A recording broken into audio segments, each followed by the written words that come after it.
Hi மக்களே, எல்லோரும் எப்படி இருக்கீங்க? நான் ரொம்ப நல்லா இருக்கேன். இப்போ தான் நைட்டுக்கு வந்து இட்லி செஞ்சு அந்த சொரக்காய் வந்து சட்னி மாதிரி வச்சு சாப்பிட்ருக்கேன். என் பையனை பாருங்கள், அவனுக்கு வந்து காய்ச்சல் பார்த்துக்கோங்க. நேற்று பல்லு வலின்னு இது பண்ணால் இன்றைக்கி காய்ச்சல். ஸ்கூலுக்கு போயிட்டு பாதியிலே வந்துட்டான். காய்ச்சல்னு ஏதோ நாங்கள் இங்கே இருக்க போய் கூட்டிகிட்டு வந்துட்டோம். சளி பிடிச்சி இப்போ வந்து காய்ச்சல் அடிச்சிட்ருக்குது. இது வந்து பக்கத்தில் அந்த பக்கத்து வீட்டு பையன்தான் ஃபஸ்ட்டு சளியில் இருந்தான். அதுக்கப்புறம் இங்கேயே வந்துட்டு இது வந்து இனி பரவாமல் பார்த்துக்கணும். அதுக்காண்டி நம்ம பிள்ளைகளை விட்டு நான் உண்டு இருக்க முடியாது. ஏன்னு சொல்கிறேன்னா, அன்னைக்கு கூட நான் ஒரு வீடியோ போடும்போது பிள்ளைங்கள்ட்ட இருந்து நம்மளுக்கு வராது அப்படின்னு சொன்னாங்க. ஆனால் எனக்கு வந்து உடம்பு சரியில்லாத காரணத்தால் அது உடனே அஃபெக்ட் ஆகிடுறேன் நானுமே. எனக்கு வந்துருச்சுன்னா என்ன ஆகிருக்குன்னா, நம்மளுக்கு யூரின் வேறு போகாதா, ஆல்ரெடி உடம்புல தான் தண்ணி தேங்குது, நம்ம குடிக்கிற தண்ணிலாம். அதுவே தண்ணி அதிகமாகிட்டுனா ஒரு மூச்சு திணறல் மாதிரி வந்துடும். இந்த சளி பிடிச்சதுக்கப்புறம் அது மூச்சு விட முடியாமல் மூக்கு அடைச்சிட்டுன்னு வச்சுக்கோங்களேன், அவ்வளோதான், சோழி முடிஞ்சுது. அதனாலே ஒரு சிஸ்டர் கேட்டிருந்தாங்க கமெண்டில், நீங்கள் எப்படி சளி பிடிச்சோடனே என்ன பண்ணுவீங்க, அதாவது இந்த ஹோம் ரெமிடிஸ்லேயே குணப்படுத்துறீங்களா இல்லைன்னா அப்படின்ட்டு.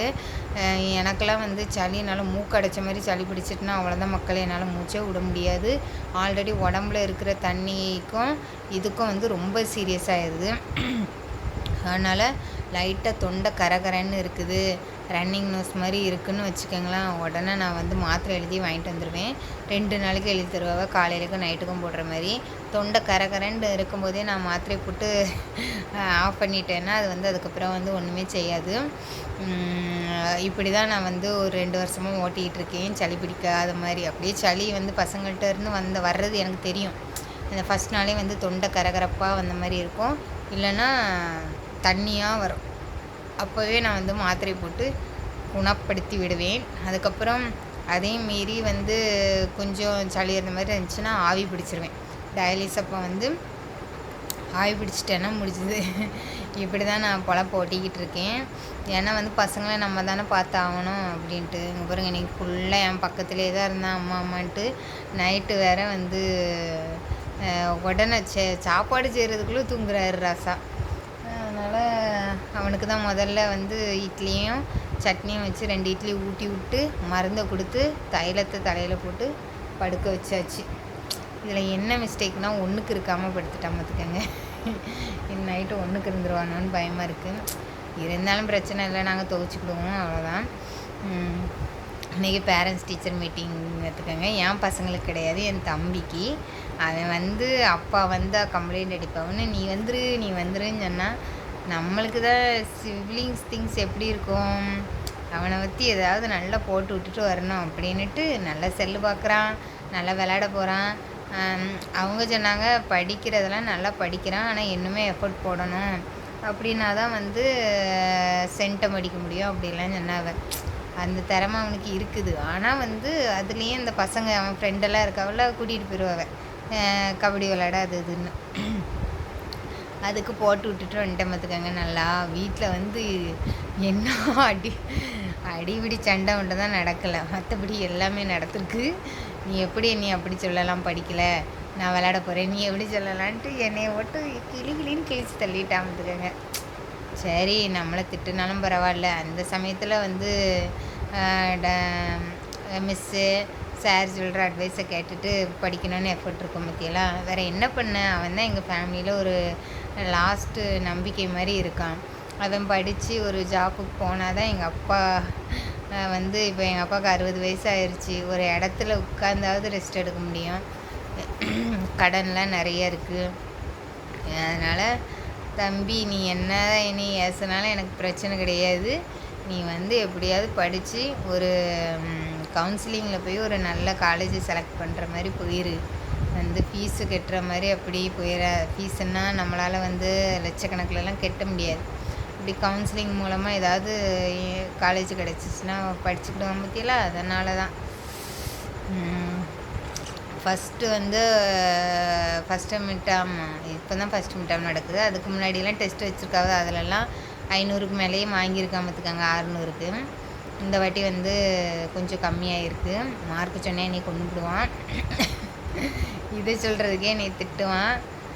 அதான் பாருங்கள், இதுவளுக்கு பேரண்ட்ஸ் டீச்சர் மீட்டிங்கும் நம்ம போய் கால் கெடுக்க லைனில் நின்று அட்டன் பண்ணிட்டு வந்து இதுவகிட்ட ஏச்சம் வாங்க வேண்டியதாக இருக்குது. இப்படி தான் என் பொழப்பு போகுது. போயிட்டு வந்தேன், 6 மணி ஆகிட்டு. வந்தால் இவனுக்கு உடம்பு சரியில்லை. அப்புறம் இவனை பார்த்து எல்லா வேலையும் முடிச்சிருக்கேன். இனி பாப்பாவை கூப்பிட போயிருக்கா. இப்போ மணி வந்து 8:15 ஆகுது. டியூஷன்லேருந்து அவளை கூட்டிகிட்டு வந்து இது இனி காலையில் என்ன சமையலுன்ட்டு அதை போட்டு யோசிக்கணும். இப்போ எல்லா காயுமே சாப்பிட்டு எல்லாமே சமைக்கிற மாதிரி இருந்தால் பிரச்சனை இருக்காது பார்த்துக்கோங்க. இந்த டயாலிஸ் அன்னைக்கு எனக்கு பெரிய வேதனையாக இருக்கும். நானும் சாப்பிட்ற மாதிரி எப்போதும் இந்த பருப்பு குழம்பு, இந்த ரசம், இப்படி தான் சாப்பாடு வைக்கிற மாதிரி இருக்குது. யாராவது நீங்கள் வந்து குழம்பு டயட் வச்சுருந்தீங்கன்னா, குழம்பு டயட்டு ஏதாவது இந்த மாதிரி கிட்னி ஃபெயிலியருக்குள்ளே குழம்பு ரெசிபி வச்சுருந்தீங்கன்னா கொஞ்சம் சொல்லுங்கள் மக்களே, எப்படி செய்கிறீங்க அப்படின்னு. எங்களுக்கு தெரிஞ்சது இந்த பருப்பு குழம்பு. அந்த பருப்பு குழம்புல வந்து புளி தேங்காய் சேர்க்காத பருப்பு குழம்பு. அப்புறம் வந்து ரசம்னா புளி சேர்க்காத ரசம். இவ்வளோ தான். கார குழம்பு வச்சு ரொம்ப நாள் ஆகிட்டு பார்த்துக்கோங்க. கிட்டத்தட்ட கார குழம்பு வச்சு 1 மாதம் ஆக போகுது. கருவாட்டு குழம்புலாம் திங்க அவ்வளோ ஆசையாக இருக்குது, ஆனால் சாப்பிட முடியாது. நிறைய இது சும்மா ஏதோ பொழப்பு ஓடிக்கிட்டு இருக்குது. ஏதோ காய் வணக்கி அப்படி இப்படின்ட்டு பொழப்பு ஓட்டிக்கிட்டு திடீர்னு கீரை வணக்கி அப்படி இப்படின்னு. இப்போ என் பையனுக்கு உடம்பு சரியில்லை, அதுதான் ரொம்ப கஷ்டமாக இருக்குது. அவனுக்கு சரியாயிடணும். அவன் என்னை தொல்லை பண்ணிகிட்டே இருக்கும்போது கூட அந்த அளவுக்கு தெரிய மாட்டேங்குது மக்களே. இப்படி வந்து இந்த டைமுக்கு தூங்குகிற ஆளே கிடையாது. அவன் கரெக்டாக சாப்பிட்டுட்டு 9 மணிக்கு கரெக்டாக டாண்டு படுத்து தூங்கிடுவான் பார்த்துக்கோங்க. இன்றைக்கி வந்து 7:30க்கே படுத்து தூங்கிட்டு இருக்காரு. அதான் மனசு கஷ்டமாக இருக்குது. சரி மக்களே, நீ நானும் வந்து பிபி செக் பண்ணிவிட்டு மாத்திரை போட்டுட்டு படுக்கிறேன். ஊசி போடணும்.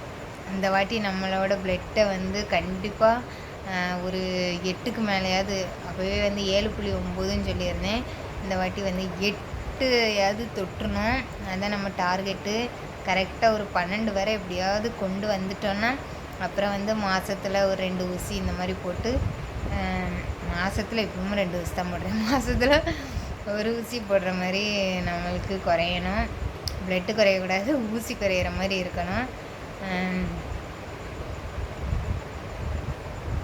பாருங்களேன், இங்கேருந்து பார்க்கும்போது அந்த பையன் கண்ணை திறந்து வச்சுட்டு தூங்குற மாதிரி இருக்குது. சரி மக்களே, பாய், குட் நைட். எல்லோரும் நல்லா சாப்பிட்டுட்டு படுத்து தூங்குங்க.